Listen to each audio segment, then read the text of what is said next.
Now, here's the deal. I remember years ago, and I don't know if I told you guys this story, and if I did, stop me. But I remember when I was in high school, okay? I attended a church, and it was high school, and I was younger, and this was back in the day when you went to church, you went on Wednesday nights, Bible study.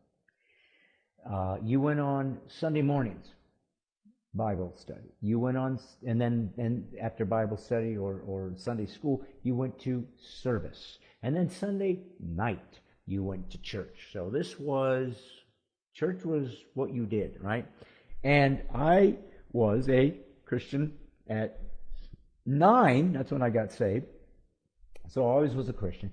And I was trying to live this life as effectively as I could, okay? So anyways, they used to have these people that would come into the church and do revivals. Now, these were singers from Liberty University. This was back in the 70s. So Liberty, I think, started in 74 or 72 is when they started it, somewhere in that regard. So this wasn't that many years later that they were running this their university, and they bring in these singers, these whatever 6, 8, 4 women, 4 men. They'd sing, they'd do revivals, they would preach. So I got to talking to one of these guys that was one of the singers. He must have been, who knows what he is, 21, 22 at that time, right? Maybe 23. And he's talked to me about, you got to live this Christian life, and you got to be a good Christian. So he said, what I want you to do is I want you to get your Bible, and when you go to school in the morning, I want you to bring your Bible, and I want you to carry it with you from class to class. Now there's 6, 7 classes in high school, and you go to your lockers and you switch your books. You go from history to math, and math to, and of course in my case, I was calculus and thermonuclear fusion. I did that a lot. Also, of course, of lying. Yes, I also dealt with a lot with compulsive. Yeah, pickpocketing. That's a mistake for that one. Got pickpocketing. Yes, that's how I funded my schooling. Actually, thank God for other people's pockets. But you'd switch out the books. Well, this guy told me, I want you to carry your Bible to all the different classes with you all the time. You got your Bible. The reason I want you to do that is because people are going to ask you about it. They're going like, why do you bring a Bible everywhere you go? It's going to give you a chance to talk to you about Jesus. You're going to say, well, I believe that Jesus is God, and I think his book talks about him, and let me tell you about him. And that was his game plan. Let's bring a Bible and walk from class to class with your Bible, and people they're going to just come up to you and really, really want to know all about your Bible and be excited to hear about your Bible. Why are you chuckling? Why do you? I sense that you think something's coming. That wasn't quite what I was anticipating. Well, it's just like, I feel with this inkling that I know where this story's going to go. Well, we'll find out. Where do you think it's going to go? Nowhere. Nowhere. Well, it went somewhere. So I would take this, I would do it. And I'm going to be perfectly honest. I felt embarrassed. It was just weird. I'm walking around in school with my Bible, and it just felt odd, like I shouldn't be just carrying my Bible around. Nobody else carries their Bible around, and I just feel odd, like I'm making a spectacle of myself. But I thought, well, if this is somehow being a great witness, I'm going to keep doing this thing.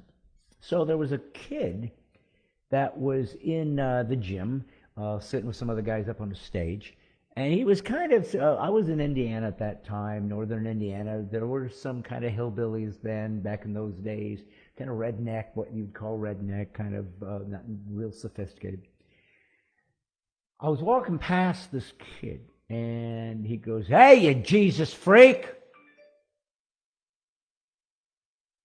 That was perfect timing. He said, "Hey." Is that the kid back to remind you?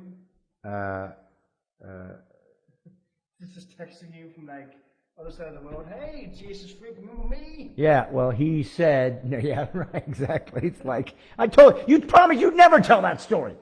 Anyways, he said, "Hey, Jesus freak," and he yelled at me. And so I remember just being mortified. Like, this is embarrassing. Oh my gosh, he's on Jesus freak. Oh my God. Now, I thought maybe people would be interested. Like the guy promised. They're going to come up and say, "Tell us about your Bible.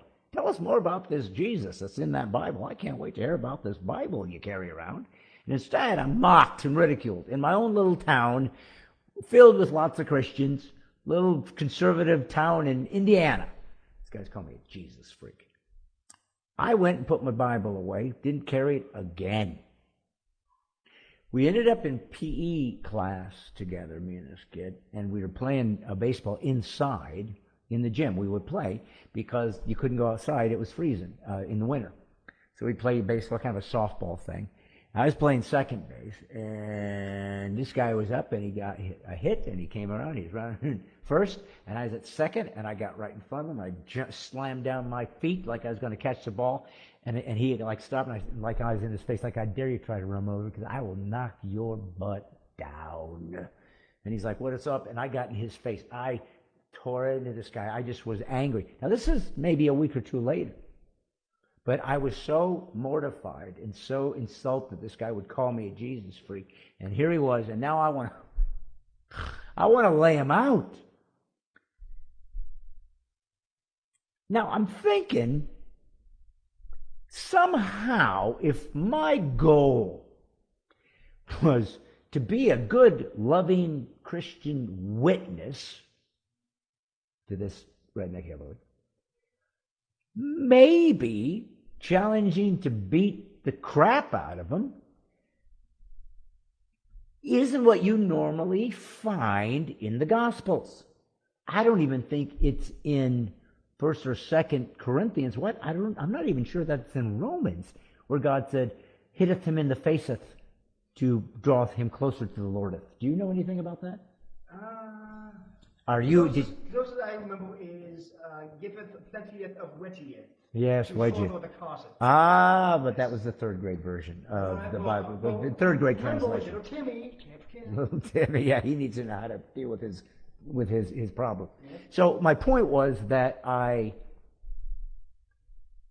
didn't do it well. That's the point I'm trying to make. I wanted to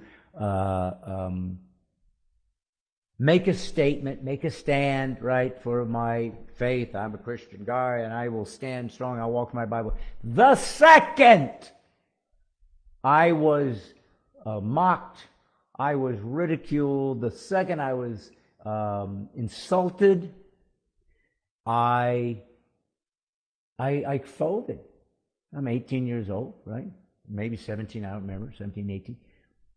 Put the Bible away. It's like, I can't take being insulted. Yeah?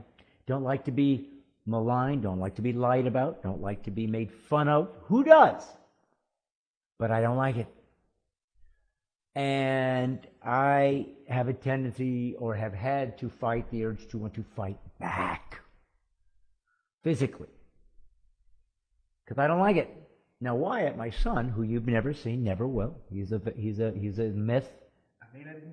He's ethereal. He's not even here as we speak. He's not here. He's calling this in from some kind of other dimension, some string theory, right? You believe that, right? Oh, you know, I could be 3 little Timmys in a trench coat. He could be 3 Timmys in a trench coat. Never thought about that. By the way, that was my first band, 3 Timmys in a trench coat. Did I ever tell you that? Anyways, yes, of course. But I wanted people to think of me as this good guy and this Christian guy. You know, I did believe in it. I didn't drink in high school. I didn't go to parties in high school. I didn't smoke it. Now, I played baseball. I played sports, so that was part of it, too. But it was a small town, and if you were drinking or smoking or whatever, people would know. And you'd go to church, and people would know. So I didn't really have any fun in high school like that, right? I didn't party, right? And I dealt with that over the years. I felt like I felt like you never fit in. You didn't really have anywhere to go. You weren't part of the group. Not that I wanted to, go out and get drunk or whatever, because I don't. But you still felt like you weren't part of something, that you didn't get to fit in. And that was bothersome, and that bothered me, and so forth. And so here I was, as a young kid, immature, right? Fragile, right? We're young. Everything we know about in high school, we think matters. Isn't that the case?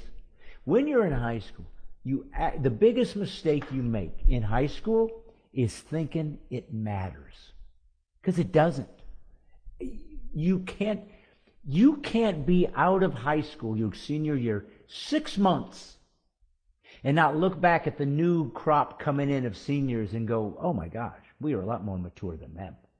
Look at these punks.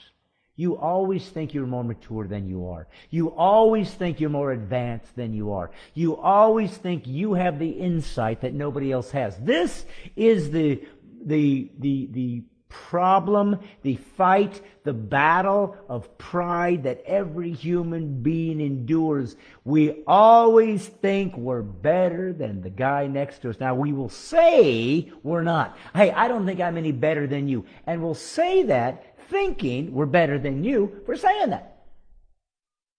We are always looking for ways to justify our point of view, to make us feel better about ourselves, even if it acts as though we're trying to show that we don't really care what you think. I do care what you think. When somebody says, I don't really care what you think about me, what they're really saying is, I care what you think about me, so by saying I don't care what you think about me, it'll show that I don't care because I do.